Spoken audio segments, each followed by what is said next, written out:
Ladies and gentlemen, gape in amazement and awe as I attempt to tame this ferocious creature! Yah! Yah! Back I say! Back I say! You see, everyone, this is a dangerous situation to be in, but I am an expert! Yah! Yah! Go! Go! Oh! What's going on? I heard screaming. Brandon, stand back! I am now trying to tame this ravenous beast! That's the ravenous beast? Aw, John, come on, it's just so cute. You can't not pet him. Hey, little boo. Whoa! Whoa!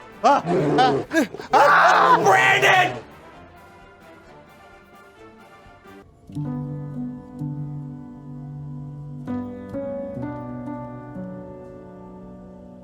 Dear God, I don't mind practicing. I really like it sometimes. Just not really thinking about anything but getting the music right. What I don't like is singing in front of people. Mrs. Varley is great. She's always been great. But when she told me that she scheduled a showcase, I don't know. I guess I panicked a little. Or a lot. I felt like I couldn't even sing the stuff that I've always practiced. I practice in a small room and only the teacher listens. It's different. I wasn't ready. At least that's what I kept telling Mrs. Varley. That is when she asked me if I thought she was a good teacher. She's taught me everything I know. Of course she's a great teacher. Then she said if I thought she was a good teacher, that I should trust her that I was ready to do a showcase.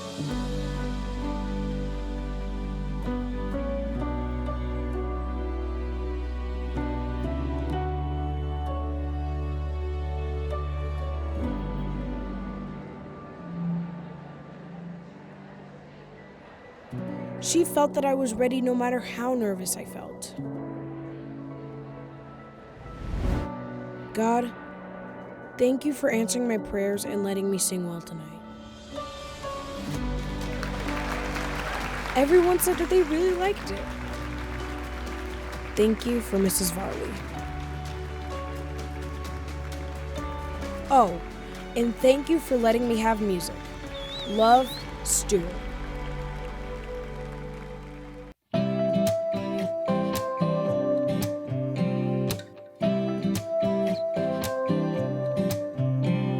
Trust is the foundation of relationships.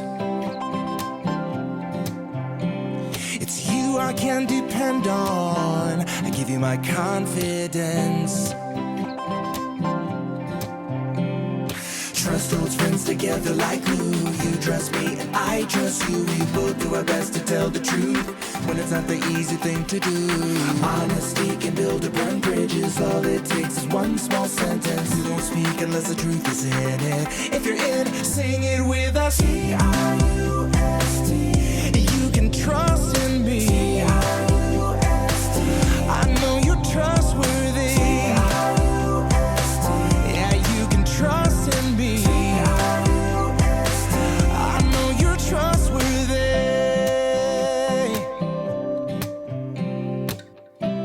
Oh, you can trust in me. Trust is the foundation of relationships. You can count on me. You can count on me. It's you I can depend on. I give you my confidence. You can count on me. Yeah. Trust holds friends together like glue. You trust me and I trust you. We both do our best to tell the truth when it's not the easy thing to do. Honesty can build or burn bridges. All it takes is one small sentence. You don't speak unless the truth is in it. If you're in it, say it with us. Well, you can trust in me.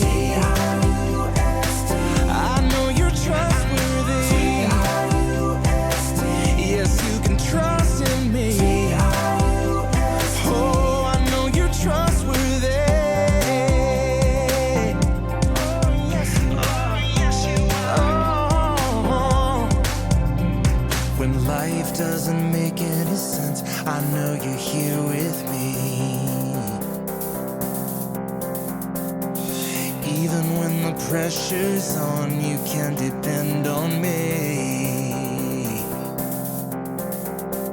When life doesn't make any sense, I know you're here with me.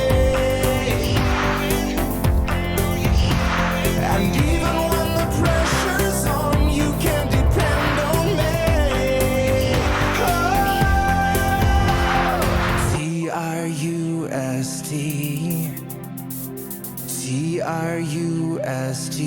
you can trust in me. T-R-U-S-T,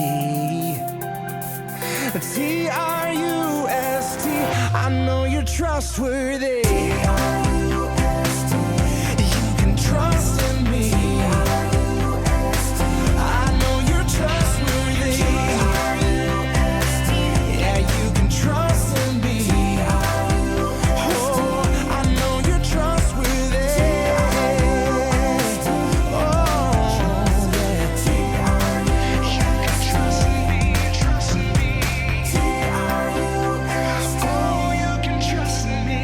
T-R-U-S-T, you can trust in me, trust in me.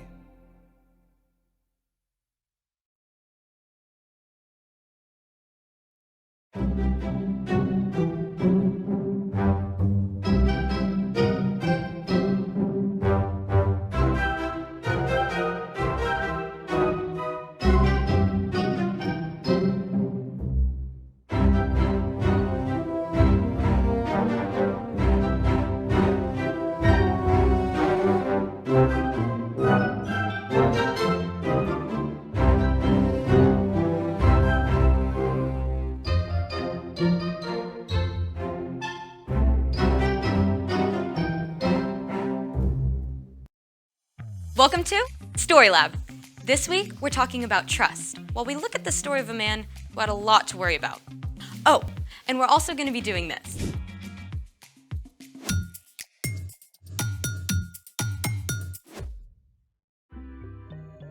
Hey, I'm Skylar, and this is Sebastian. And we're talking about trust, which is putting your confidence in someone you can depend on. Sebastian has an experiment planned for us today that I'm trusting will be incredible. Yeah, about that. You said you have something really cool. I did. I do. So, I didn't actually test it out yet. you don't think it's gonna work? I'm just a little worried. Well, what is it? This. We're gonna have a snack? No, we're gonna balance these forks together at once on the end of this toothpick, on the rim of that glass. Seriously? See, I knew it. No. We should try it. You'll think it'll work? I don't know. But just because you're worried doesn't mean we shouldn't try. Well then, let's make it. Step 1, interlock the tines of the fork. All right, what if we, did it. That wasn't so bad. Step 2, stick the toothpick through the middle of the fork. And yes. So far, so good. Step 3, balance the forks on the rim of the glass. And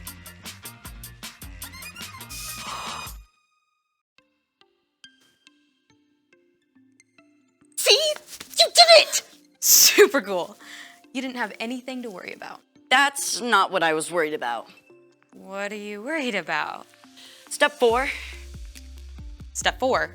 do not try step 4 without a grown-up. You'll do. Thanks. Step 4, we light the end of the toothpick on fire. Hold on. What's supposed to happen now? We light the toothpick on fire, it burns down to the rim. The fork stays balanced. That's not possible. There would only be a tiny piece of toothpick still on the glass. See, now you're worried. Maybe a tiny bit. Are we doing this? You are doing this. Countdown, please. 3, 2, 1. Fire in the hole.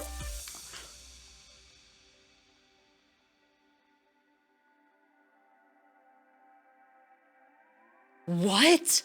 How is this happening? Hold on. So turns out the center of gravity where both forks balance is actually below the pivot point where the toothpick balances on the cup, which is why it stayed up balanced when the toothpicks were burned up. Incredible. I was right to trust you. Never had a doubt. It's time for The story before the story. Today, we're in the very first book of the Old Testament, Genesis. The incredible world God made was broken. But God had a plan to bless the whole world through one family, God chose Abraham, who had a son named Isaac. who had twin sons named Esau and Jacob. Jacob tricked his big brother out of his rights and blessing as the oldest. And Esau was so angry that Jacob ran away for more than 20 years, which is where our story starts. Take it away. Hey everyone, I'm Erica. Let's talk about Jacob and Esau. Things had been bad between these brothers their entire lives. So bad that Jacob stayed away for 20 whole years. Jacob had been living with his uncle Laban, and he had a big family of his own with lots of kids. But then, God spoke to him. Go back to your father's land and to your relatives. I will be with you. Now, if you were Jacob, you'd probably be feeling all kinds of things. First of all, you might be kind of excited about getting to go home after so long.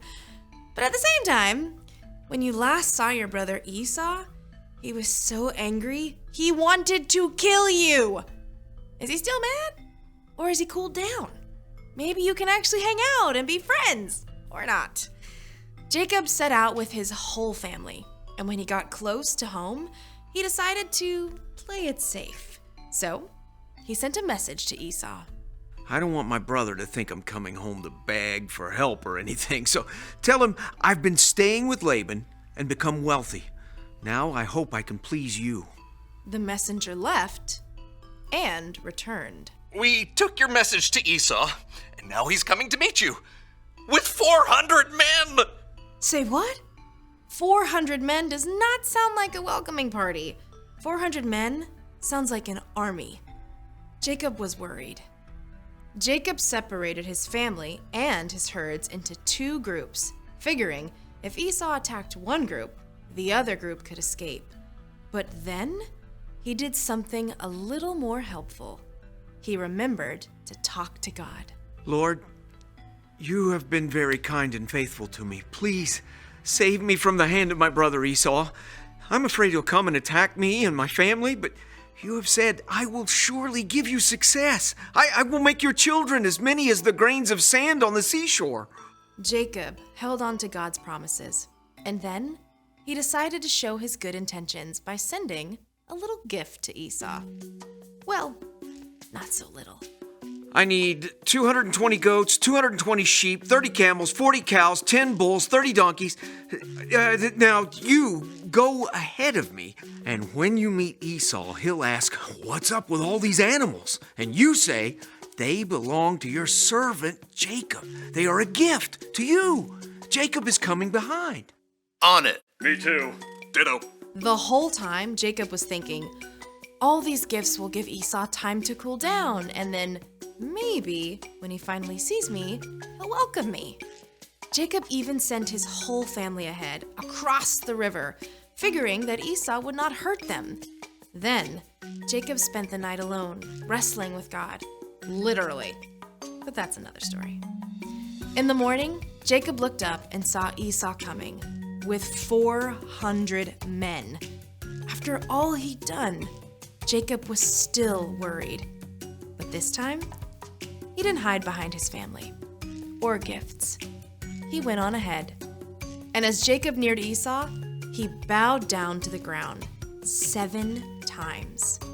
It's the moment we've all been waiting for. The brothers finally meet. Jacob and his whole family are all tensed up because this could turn into all-out war at any second. But instead, Esau ran to Jacob. He hugged him and kissed him, and both brothers wept for joy. After all that time, their family was reunited. Esau asked, Who are all these people with you? They are the children God has so kindly given me. Why did you send all those herds I saw? I hoped I could do something to please you. I already have plenty, brother. Keep them. No, please, accept this gift. Seeing your face is like seeing the face of God. Then Esau went back to his home, and Jacob camped with his family in Canaan. The end! Wow. Jacob was so worried, but what he was afraid of didn't happen. Kind of sounds a lot like me today.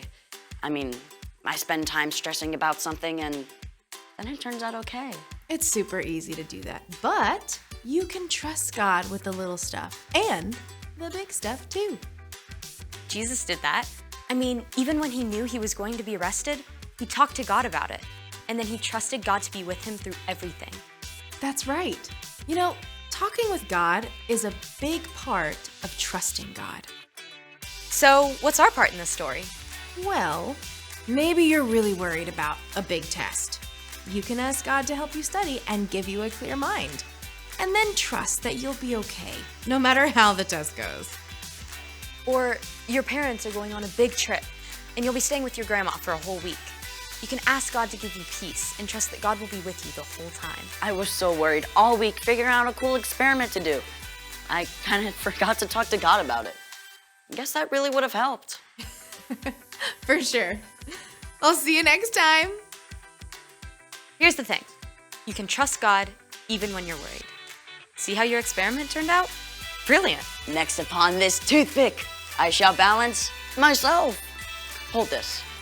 You're actually doing this. Okay, thanks for joining us in the Story Lab. We'll see you next time.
Hello, everyone. I'm John. And I'm Brandon. And this is the So and So Show. And I've got to go, so goodbye. Brandon, what are you doing? Nothing. I can't do the show today. So maybe you could get someone else to do it with you, or, or you could do it by yourself. We've done that before. What are you doing? Nope. There you go. For whatever reason, I just can't do the show. So, toodaloo. Goodbye. Why do you want to leave? I don't want to leave. I have to. I have a dentist appointment for my teeth. Yeah, I got it. And also, No. What do you? Let me see that.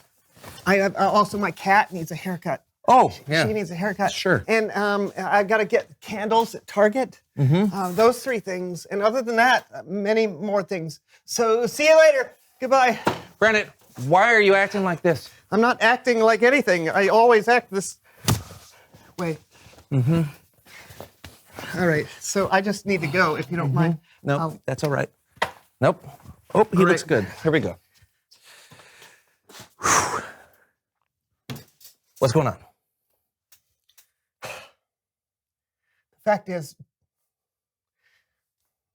I'd rather not be here when our guest arrives.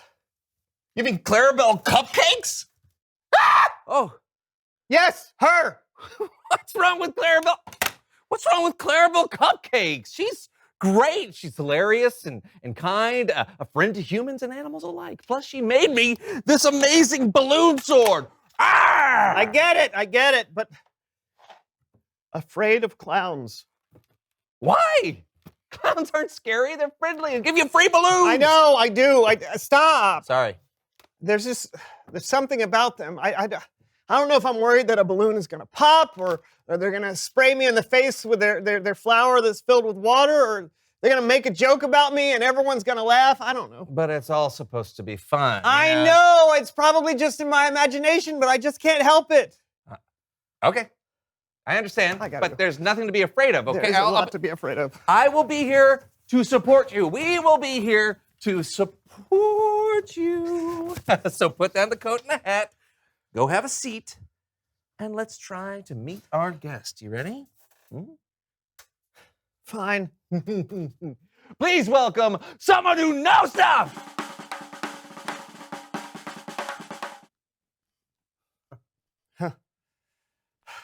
Well, I guess that we don't have to worry about that.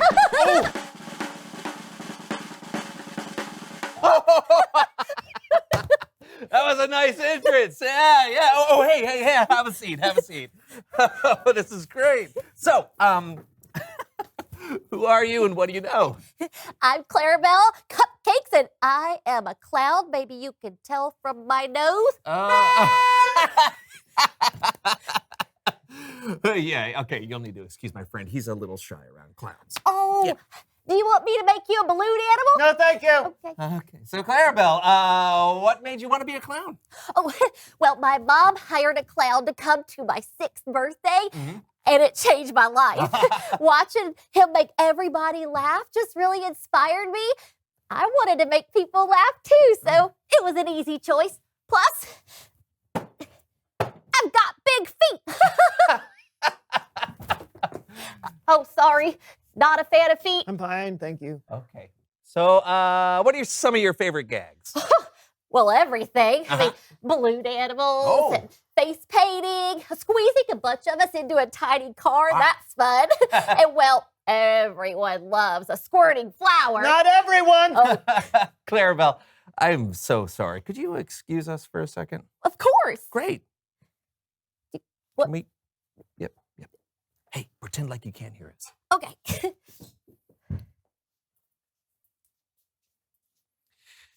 I get it. You're afraid of clowns. I'm terrified. I can tell. Listen, I understand that facing your fear can be really hard, especially when it's right here in front of you.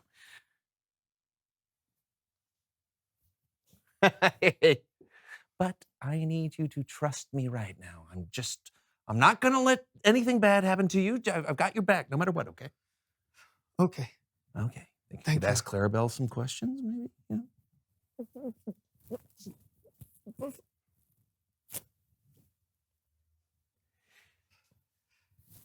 Yeah.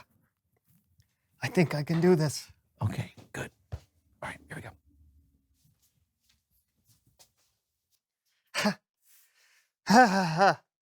So, Clarabelle. Yeah. What's your favorite part of being a clown? What's your? I got it. Well, that's an easy answer. Every weekend, I go to the Children's Hospital and visit the patients. You go and visit sick kids in the hospital? Well, yeah. I mean, life is hard if you're sick or in the hospital. So I like to show up and help the kids think about something else for a little bit. Maybe put a smile on their face. Well, that's amazing. Yeah. Is anyone ever, afraid of you? Well, sure. But you want to know what I do? What? I let them give a little squeeze of my nose, and that usually makes them feel better. You want to try? I mean, okay. See? I'm not so scary. I mean, who can be scary with a nose so silly? Thank you, Clarabelle. But thanks for coming. Oh, sure. My pleasure. I'll see you guys later. See? I know. Bye. Bye. She even leaves funny. So how you feeling? It wasn't as bad as I expected. Well, it usually isn't. So you still want to leave? No, I'm good. What? How did you? It's Bible story time with Kellen.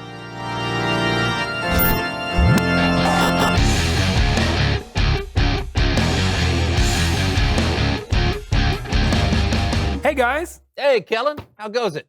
It goes well. Today, we're going to be talking about a guy named Jacob. Many years before our story, Jacob had tricked his brother Esau out of his inheritance. At that time, Esau wanted to kill Jacob, so Jacob ran away. He started a family, he had a bunch of kids, and raised a bunch of animals. But then God spoke to Jacob. God said, "Go back to your father's land and to your relatives, and I will be with you." So God wanted Jacob to go back home, which meant Jacob would have to face his brother Esau. And Jacob was real worried about it too. Huh? Great. A talking donkey. Doug. Doug the donkey. How do you know Jacob was worried? 'Cause I was there. I see. Jacob didn't want to go home. That's why he'd stayed away for 20 whole years. 'Cause he was scared of Esau. Well, you're not real, but you're right. Jacob was worried, but God promised to be with Jacob. So Jacob headed back home. That's right. He set out with a whole family and all us animals. And when we got close, Jacob sent out messengers to Esau. I can verify that. Who can? I'm Cammy, one of Esau's camels. I was there when Jacob's messengers showed up. When Esau heard his brother was coming, he sent a message right back. Said he'd meet him, sure. Along with 400 of his men. So that had to make Jacob more worried. Was Esau still angry after all these years? Was he bringing an army? So Jacob came up with a plan. Yeah, some plan. He separated the people with him into two big groups. He even separated all his flocks and herds into two groups. He was thinking that if Esau attacked one of the groups, then the other group could escape. I was just hoping I was in the escape group. Then Jacob made the smartest move of all. He talked to God. He asked God to keep him safe. He sure did. Then Jacob sent Esau a gift. Well, several gifts. He sent goats and cows and sheep and camels and donkeys. Not me. Jacob sent his brother over 500 animals. Yeah, all day long these animals kept coming. And the messengers kept coming too. These animals are from your servant Jacob, they said. He's behind us, they said. What was Jacob thinking? That he could buy Esau's forgiveness? Well, he wanted to make peace with Esau. Esau already had camels. Okay. The next morning, Jacob looked up and saw Esau, Esau's brother, and the 400 men approaching. So he separated his family into groups. And then Jacob ran ahead to meet Esau. And then Jacob stopped and bowed down. He bowed down 7 times. But when Esau saw Jacob, he got up and ran towards him. We all held our breath. Esau ran up to Jacob, picked him off the ground, and hugged him. Can you believe it? Esau forgave Jacob, and they both cried with joy. Their families were reunited. Yeah, I guess God really was with Jacob all along. Yep. 20 years is a long time to fight with someone. But in the end, Jacob finally made up with his brother. Thanks for your help, Doug. Cammy. Yep. No problem whatsoever. Jacob had a good reason to be worried. And we all worry sometimes. But it's important to know that you can trust God even when you're worried about something. God was with Jacob. God is with you. So talk to God. Ask God for help. Tell God how you feel. It could be what you're worried about isn't as bad as you think. Back to you guys. Thanks, Kellen. Oh, what are you doing there, Brandon? Well, now that I face my fear, I think I can see the appeal behind clowns. Oh. Check it out. It's a dog. Oh! I'm fine. I'm fine. Okay, good. It's fine. Me too. Reveal the question. Oh, yeah, today's question is, what do people worry about? Oh, people worry about so many things. Yeah. Some people worry about money, or their health, or the weather. Yeah, some people worry about clowns or speaking in public or being in tight spaces. Oh, that's me. Yes. Yeah. Well, whatever you worry about, remember, God is with you. That's right. And we'll see you next time on the So and So Show. Yeah, we will. Huh? What? I don't know why it's not working for I you. don't know. All I Can do I is try it? See? It's easy. You're in a box. You're trapped in a box. Oh, I was going to say, flying a kite. Oh, Great. yes. You're so good at this. Okay. Right, double nutting. Tying the other shoe. Oh. I tied one shoe, Yeah, then that I makes- tied the other Hey, shoe. So can I try to do mine? yeah, come on. The Declaration of Independence. No. You're signing a contract for a new house. Yes, I was Thank you. signing the deed. Yeah. And then a cloud house. Hey, Here. everybody, I'm Brandon. And I'm John. And this is Clarabelle, and this is the So and So Show.